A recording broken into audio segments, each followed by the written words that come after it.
اعوذ باللہ بوجہ الکریم والسلطان القدیم من الشیطان الرجیم بسم اللہ رب اشرح لی صدری ویسر لی امری واحلل عقدۃ من لسانی یفقہوا قولی۔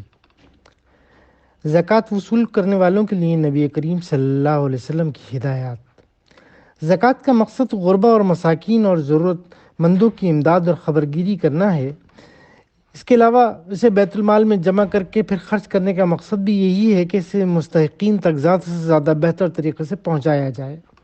اس لیے نبی کریم صلی اللہ علیہ وسلم نے زکوٰۃ وصول کرنے والوں کو بھی تاکید فرمائی ہے کہ یہ ایک قومی امانت ہے، اس میں خیانت بہت بڑا جرم ہے جس کی سزا قیامت کے دن بھگتنی ہوگی۔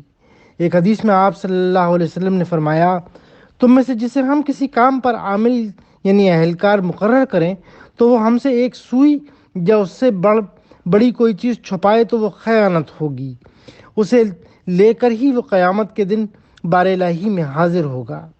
یہ سن کر قبیلہ اسود کا ایک آدمی کہنے لگا، اللہ کے رسول صلی اللہ علیہ وسلم، آپ نے مجھے جس کام پر مامور کیا ہے وہ مجھ سے واپس لے لیں۔ آپ نے پوچھا، کیوں؟ تجھے کیا ہوا؟ کہنے لگا، میں نے آپ کو اس طرح فرماتے ہوئے سنا ہے۔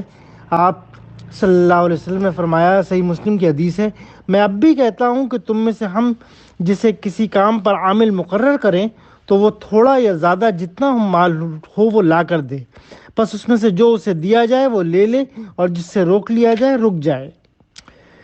اہلکاروں کو ہدیہ لینے کی اجازت نہیں ہوتی، حتیٰ کہ نبی کریم صلی اللہ علیہ وسلم نے اہلکاران حکومت کو ہدیہ لینے سے بھی منع فرما دیا، کیونکہ لوگ یہ ہدیہ ان کے سرکاری منصب ہی کی وجہ سے دیتے ہیں، جس سے بدعنوانی کا راستہ کھلتا ہے۔ لوگ ہدیہ دے کر سرکاری اہلکار سے کچھ ایسی رعایات حاصل کرنے کی کوشش کرتے ہیں جس کے وہ مستحق نہیں ہوتے، گویا یہ ہدیہ رشوت کی ایک صورت ہوتے ہیں۔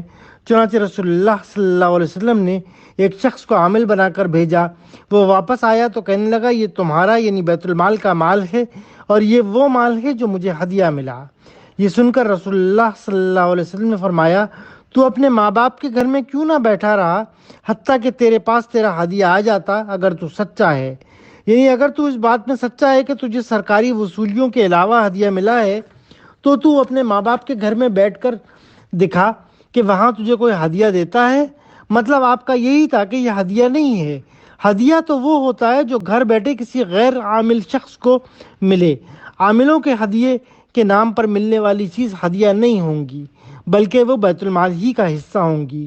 پھر آپ صلی اللہ علیہ وسلم نے خطبہ ارشاد فرمایا، اما بعد، میں تم سے کسی آدمی کو ان کاموں پر عامل مقرر کرتا ہوں جو اللہ نے میرے سپرد کیے ہیں، پس وہ میرے پاس آتا ہے اور کہتا ہے، یہ تمہارا مال ہے اور یہ ہدیہ ہے جو مجھے دیا گیا ہے، پس وہ اپنے ماں باپ کے گھر میں کیوں نہ بیٹھا رہا یہاں تک کہ اس کے پاس اس کا ہدیہ آتا، اگر وہ سچا ہے۔ اللہ کی قسم، تم میں سے جو شخص بھی اس میں سے بغیر حق کے کچھ لے گا تو وہ قیامت کے دن اللہ کو اس حال میں ملے گا کہ اس ناحق وصول کی ہوئی چیز کو اٹھائے ہوئے ہوگا۔ پس میں تم میں سے اس شخص کو ضرور پہچان لوں گا جو اللہ کو اس حال میں ملے گا کہ اس نے اونٹ اٹھایا ہوا ہوگا جو ڈکرا رہا ہوگا، یا گائے اٹھائی ہوئی ہوگی جو چیخ رہی ہوگی، یا بکری ہوگی جو ممیاتی ہوگی۔ پھر آپ صلی اللہ علیہ وسلم نے دونوں ہاتھ بلند کیے یہاں تک کہ آپ کے بغلوں کی سفیدی دکھائی دینے لگی۔ آپ صلی اللہ علیہ وسلم فرما رہے تھے کہ اللہ، یقیناً میں نے پہنچا دیا۔ قبل از وقت بھی زکوٰۃ جو ہے وہ ادا کرنا جائز ہے۔ زکوٰۃ اگرچہ اپنے وقت یعنی سال گزرنے کے بعد ہی واجب ہوتی ہے، لیکن اگر کوئی شدید ضرورت ہو تو اصحاب حیثیت لوگوں سے پیشگی زکوٰۃ بھی لی جا سکتی ہے، اور اس کی زیادہ سے زیادہ حد 2 سال ہے، یعنی 2 سال کی زکوٰۃ پیشگی لینی جائز ہے، اس سے زیادہ نہیں، کیونکہ جس واقعے سے پیشگی زکوٰۃ لینے کا جواز ثابت ہوتا ہے وہ حضرت عباس رضی اللہ تعالیٰ عنہ کا واقعہ ہے۔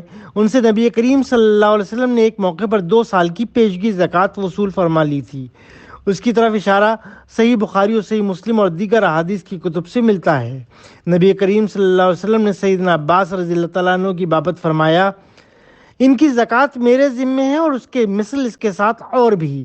اس کا مطلب یہی بیان کیا گیا ہے کہ ان سے 2 سال کی زکوٰۃ پیشگی وصول کر لی گئی ہے، 2 سال کی زکوٰۃ ان سے طلب نہ کی جائے۔